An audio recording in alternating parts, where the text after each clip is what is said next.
George Orwell's 1984, it's so much more than just a novel. It's a terrifyingly detailed blueprint for a totalitarian state. So today, we're going to pull back the curtain and deconstruct the mechanics of control in Orwell's world to really get why, all these years later, it's still one of the most important tools we have for understanding how power works. Okay, so here's how we're going to tackle this. We're breaking it down into 5 parts. We'll start by setting the scene in Oceania. Then we'll look at the government's twisted structure, follow one man's rebellion, unpack the psychological weapons the party uses, and then we'll talk about why this all still hits so close to home. All right, first things first, let's get our bearings. This isn't just a grim setting. It's a world where every single detail has been engineered for one thing and one thing only: total control. We've all seen this phrase, right? Well, in Oceania, it's not just a poster. It's the literal operating system. The world is split into 3 massive superstates: Oceania, Eurasia, and East Asia, that are always at war with each other. And this slogan? It's the constant, nagging reminder that you are never, ever alone. But here's the genius and absolutely terrifying part. The war isn't about beating the enemy. It's not supposed to be won. Its real purpose is to keep the people at home scared, poor, and on a permanent war footing. It eats up any extra resources, so everyone is always just getting by. That scarcity and fear, that's what keeps the whole power structure from collapsing. So who actually lives here? Well, the society is a very rigid pyramid. At the very top, you've got the inner party, a tiny 2%.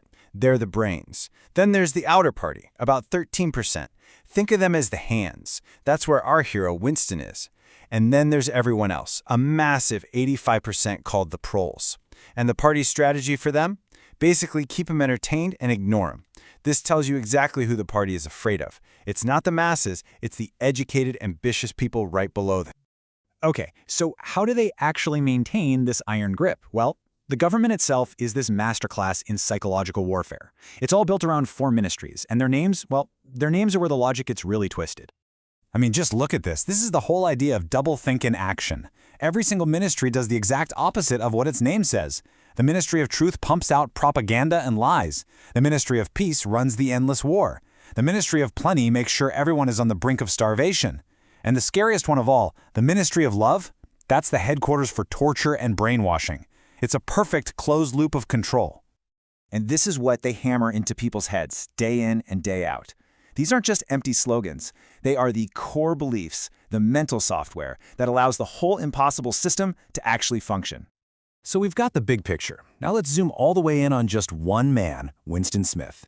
His story is more than just a plot. It's a chillingly practical guide to how the party finds, traps, and completely crushes anyone who dares to step out of line.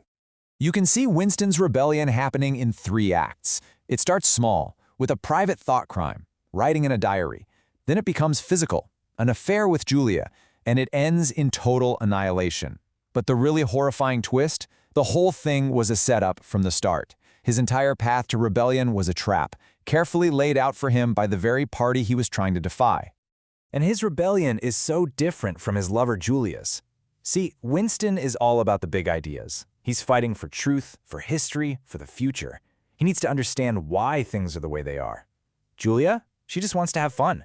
She wants to break the rules to carve out a little space for personal pleasure. And that difference between them? That's the crack the party uses to break them apart. It all ends here, in the Ministry of Love's most dreaded place, Room 101. The party knows that to truly break someone, you have to find the one thing they cannot bear. And for Winston, that's rats. They use his deepest, most primal fear to make him betray the very last thing he holds dear, his love for Julia. So we've seen what they did to Winston, but how? How did they get inside someone's head so completely? Well, if we zoom back out from his story, we can see the main weapons in the party's psychological arsenal. First on the list, language. They call it newspeak. And the real goal here isn't to create new words, it's to systematically destroy them. The idea is simple and it's absolutely terrifying. If you don't have a word for a concept, like freedom, how can you even form the thought? Next up, you've got doublethink. This is some serious mental gymnastics. It's the ability to hold 2 completely contradictory thoughts in your mind at the same time and believe both of them. It's how you can watch the party rewrite history right in front of your eyes and then accept the new version as the one that was always true. This is the logic that makes a slogan like "War is peace" actually work. And when you put it all together, the shrinking language, the twisted logic, it leads to this, the ultimate weapon, thought crime.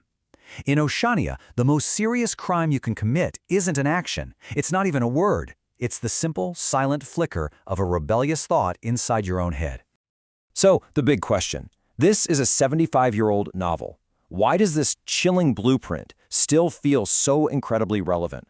Well, its real power isn't that it was some kind of prophecy, it's that it's a timeless manual for how to diagnose and understand the way power can operate. You see it all the time. The book's relevance just seems to spike whenever the real world starts to echo its warnings. A perfect example was back in 2017.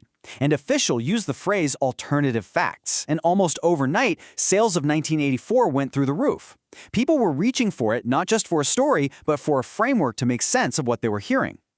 And maybe that's its greatest legacy of all. It gave us a whole new vocabulary. Think about it. Words like Orwellian, Big Brother, thought crime, newspeak, doublethink. These aren't just literary terms anymore.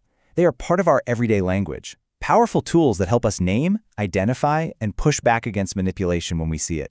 And this brings us back to Winston. His entire rebellion, his entire fight for sanity really boiled down to clinging to that one simple equation. Because what Orwell warns us, what he screams at us from across the decades, is that the fight for freedom begins with the fight for reality itself. It's the fight for the freedom to say that 2 + 2 makes 4, no matter how much pressure there is to believe otherwise.